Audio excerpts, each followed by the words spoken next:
So happy to be back in our Builder Source kitchen with celebrated chef Christopher McLean of the Bishop's Lodge Resort Ranch and Spa. Resort. Yes, Resort and Spa, I should say, because, wow, talk about going to a resort. I had a great weekend, Chris. Thank you very much. I'm so glad you enjoyed it. Well, it was amazing. I mean, let me tell our viewers if they've missed it. You created a special menu, and this, of course, was for the wine dinner, and the wine dinner was in honor of the Wine and Chili Festival this weekend. So, I mean, it was a wonderful night, and I want to begin by just kind of, before we even get into what we're doing today, just kind of giving people an idea of what I experienced this past weekend.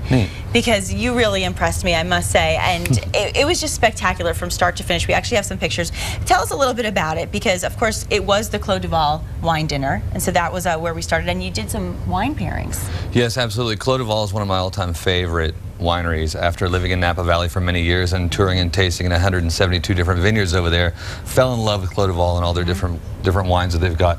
So I couldn't wait to have a beautiful dinner with their wines, and we actually had 5 courses. And we began with what you're looking at right now, which of course you called Between the Sheets. Yes. Loved that.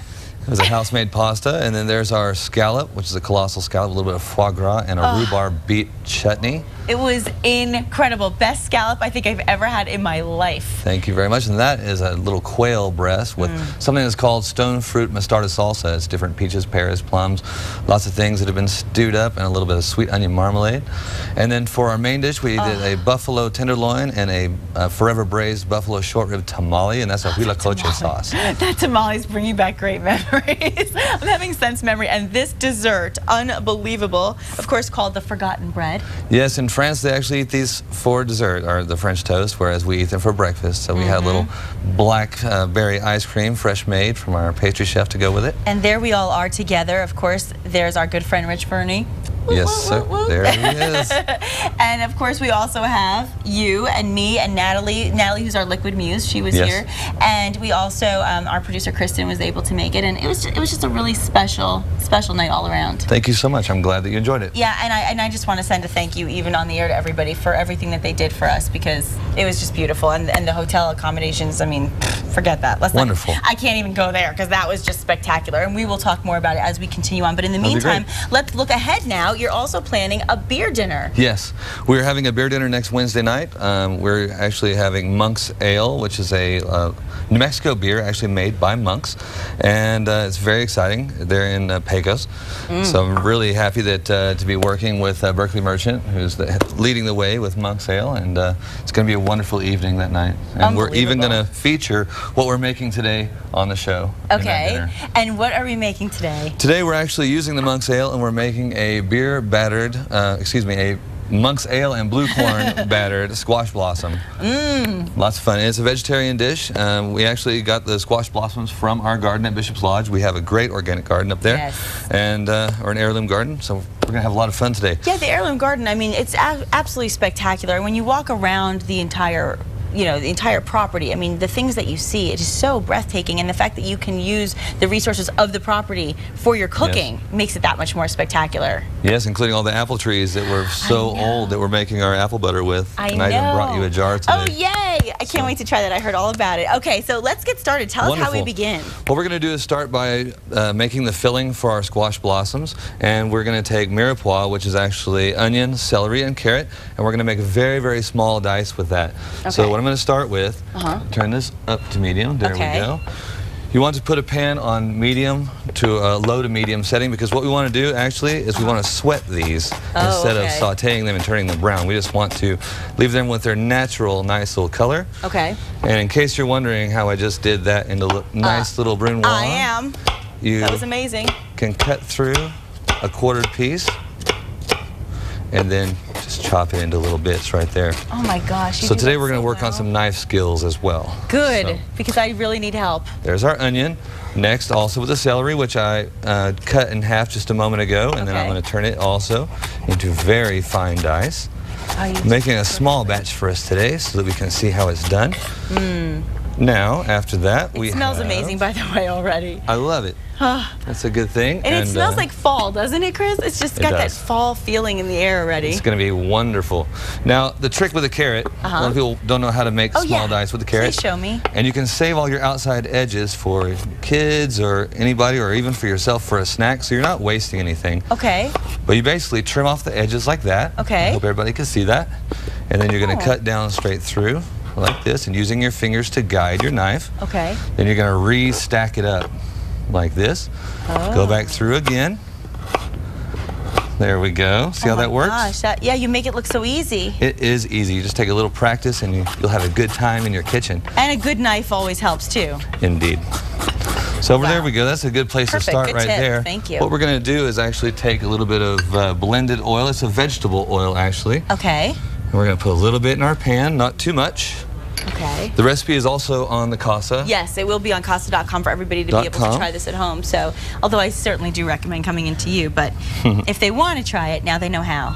And we're going to start with our onions and saute those just for a moment. Okay. While all of this is working, actually I have one more thing to cut, and that's going to be our squash. There's also a trick to that as well. Please teach me. I always wanted to learn. So I'm basically breaking them down into smaller pieces so that we can use them a lot easier. And what you want to do is you really want all this color that you have on the outside because it makes it beautiful. You're going to take it and looking down on it, cut straight through. And you can definitely take your time and have a good time with it. There's no rush. Oh, I know. I think we always tend to be in such a hurry when we're cooking that we forget that there really is no reason for that. Just take your time. It's supposed to be fun. It is supposed to be fun. And again, then you just make little strips like this. Okay. All right. And then also turning that again by guiding with your fingers into small dice. I'm going to be practicing tonight, just so you know. I love it. This is going to be what I'm practicing tonight. I'm going out and buying all of these ingredients so I can try this, because that would be great. Really, that's a great tip. It's interesting to hear how the experts do it. So while our onions, pardon me for a little toss there. Sure, please do. We're going to add in, after a few minutes, you're going to add in your celery and your carrot. Now, normally you want to cook this for about 10 to 12 minutes on a low to medium setting. Remembering only to sweat it. Basically, you're drawing out the liquid that's in it to mix with the oil, so it'll make it a little bit softer, but you still want a little bit of a crunch to it. So we want to sweat it, but we don't want to brown it. Yes. Okay, got it. Now, while we're doing that, we're going to make our beer batter, which is amazing. It's almost like a tempura batter, but using beer. This is all-purpose flour. Okay. Add that. This is New Mexico blue cornmeal. Add that. Can't get it like that anywhere else, that's for sure. This is baking soda, which helps to make it nice and light and fluffy and airy. Okay. A little bit of salt, of course. Now, what I like to do from that point is to mix it up a little bit. Go ahead and blend it up. First. If you have a sifter, that's optimum. But if you don't, this is the best way to do it. And then you're going to make a little well in the middle. We're going to put our eggs in the well. For the well. Wishing well. Make a wish. Indeed. So that's going there. Okay. Then you're going to take a little time to smash those up just a little bit like that. Okay. Now's the fun part. We're going to take our Monk's Ale, which is my favorite beer right now. Fun. I love it so much, and we're going to add that in a little bit at a time and start to blend it. So while you're whisking, you're going to continue to add. Okay. The reason why you want to do it like this instead of just putting everything together and mixing it all up is this is what keeps it from being lumpy. It's actually gradually pulling the flour off the sides of the wall of that rim. Whoa. And it's going to make it nice and smooth. How interesting. And so there's our wonderful beer batter forming. And I can't wait for you to see it because it's so light and fluffy. You can actually still see the ingredients. It gives a beautiful color. It does. How's this doing over here? Is this still? Let's take a peek at it. Should we make it hotter? It'll be great. I like to let it sweat. Honestly, this takes an entire 20 minutes to do. I have some that is ready to go, so I can show you how to stuff it in a moment. Oh, good. But just so you see the beautiful colors that are natural here. Beautiful. Let's get that big piece out of there. You keep the little dices in there. There we go. The beautiful little dice. Gosh, it's beautiful. And after a bit of time as well, after say 10 minutes, we're going to add in our other squash. Okay, so you want to get the other ingredients and then the squash comes last. Absolutely. Okay. So while that's going, I'm going to show you how this turned out. Okay. Oh, it needs a little more mixing. Okay. Oh yeah, there it goes. It's almost ready. Wow, I love this technique. So it's forming a very nice batter. Now the neat thing about this batter, Nikki, is you can actually use this for shrimp, for chicken, for onion rings, for anything you like. So I like to show recipes that can be used in different areas and different times. That's a great idea. And see how nice it is? It looks like pancake batter, actually. It totally does. So that's where you want that to be right there. But the blue corn, I mean, that's really what gives it that pretty color, too. Yes. Now what we're going to do is we're going to take our pastry bag, and if you do not have a pastry bag at home, you can use a Ziploc bag. Okay. It actually works very well in emergency situations. This is just the fancier way. It is.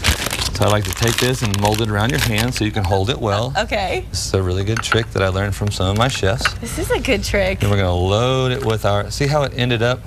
This is what it's going to look like when we're done with it in just a little bit. Oh, it's definitely cooking up now. Yes, but it does take about 20 minutes on low heat. The way we really want it. Sure. Yeah. So you're going to fill the cone.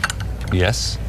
What a great technique. I love that. Oh, and while you don't even have to get your hands dirty. Let's take a look at this. What we have here are squash blossoms that we picked in our garden. I'm going to take one and show you how to clean it. A lot of times people get... Oops, there we go. I don't want that to turn off. A lot of times we have people who say they love squash blossoms, but they don't know how to use it. They see them in their own garden, they see them at the store. They're kind of exotic to some people. There's actually an inner piece. I don't know if we can get this. But yeah, we can see it perfectly. Wonderful. That's your stigma and pistil. It has your pollen. What you do is you put your finger inside and you sort of push it like this towards the edges at the very base. Oh. And what happens is that pulls right out. Oh my gosh, that's a great tip. Then what we're going to do is take our wonderful bag here. We're going to trim off the end so that we can fill it. Twist, like a pastry chef. Twist. Absolutely. Now holding it well, you're going to push this. Oh, this is so cool. Like that. There we go.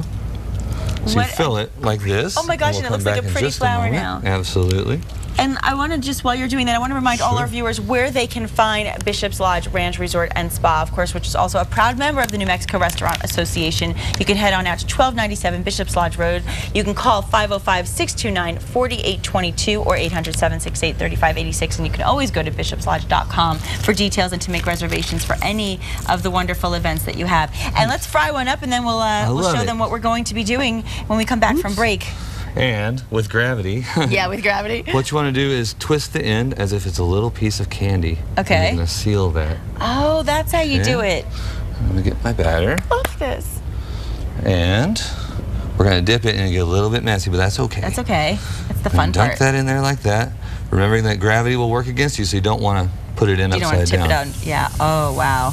And there it goes. Unbelievable. Well, we're going to continue to fry these up as we head into the break. And of course, as our wonderful chef Chris has mentioned, you can get today's recipe by logging on to our website at casa.com. We'll be right back. Great. This is going to be so good. What's happening right now in our kitchen is the fabulous chef Christopher McLean. Thank you very much. And let me ask you this. As we were deep frying these during the break, what's the temperature that you would want to keep the oil on? It's best to keep the oil at around 350 degrees. Okay. Now, not everyone has a thermometer at home. The best way to check that is to keep your heat on medium. Okay. And then drop a little piece of batter or something in there so you can test it and see if it's actually frying up. Perfect. Then when you're done, you actually want to be sure you put it on a paper towel. This will soak up any excess oil. Okay. Great. Oh, we're so excited to try. It smells so good. I can't wait for you to see the And before we eat, we want to thank all of today's guests so much for being with us. And if there's anything else you need to know about today's show, you can always log on to our website at casa.com. And I want to eat, Chris. I want you to try it too. And if you look quickly at the inside, beautiful.